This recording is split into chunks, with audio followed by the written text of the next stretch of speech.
সকাল থেকে ভীষণ বৃষ্টি পড়ছিল, তাই বাবা আজকে বাজার যাওয়ার সময়ই পেল না। বৃষ্টির দিনে আলাদা করে আর কী বা রান্না করা যায়, সাধারণভাবেই বানিয়ে ফেললাম ডিমের কারি।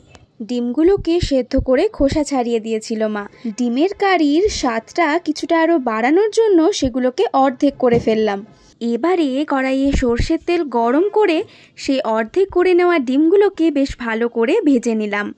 ভাজা ডিমগুলো তুলে রেখে ডিম ভাজা সেই তেলেই এক এক করে দিতে হবে দুটো শুকনো লঙ্কা, জিরে ধনে বাটা আর সেই সঙ্গে আদা পেঁয়াজ বাটা। এবারে মশলাটাকে বেশ ভালো করে কষিয়ে নিতে হবে। তার মধ্যেই দিয়ে দিয়েছিলাম ছোট ছোট করে কেটে রাখা টমেটো কুচি, স্বাদমতো নুন, হলুদ গুঁড়ো আর ঝালের জন্য স্বাদমতো লাল লঙ্কার গুঁড়ো। রঙের জন্য আমি এখানে কিছুটা কাশ্মীরি লঙ্কার গুঁড়ো ব্যবহার করেছি, আপনারা চাইলে এটা নাও দিতে পারেন। মশলাটা কষানো হয়ে গেলে আমি এখানে 1 কাপ মতন জল দিয়েছি। তারপর জলটা ফুটতে শুরু করলে ওপর থেকে কিছুটা গরম মশলার গুঁড়ো ছড়িয়ে দিয়েছিলাম। সব শেষে ভেজে রাখা ডিমগুলোকে এক এক করে সাজিয়ে দিয়েছিলাম। একটুখানি ফুটিয়ে নিলেই ডিমের কারি একদম তৈরি। বাড়ির সকলেরই পছন্দ হয়েছে এই রেসিপিটি।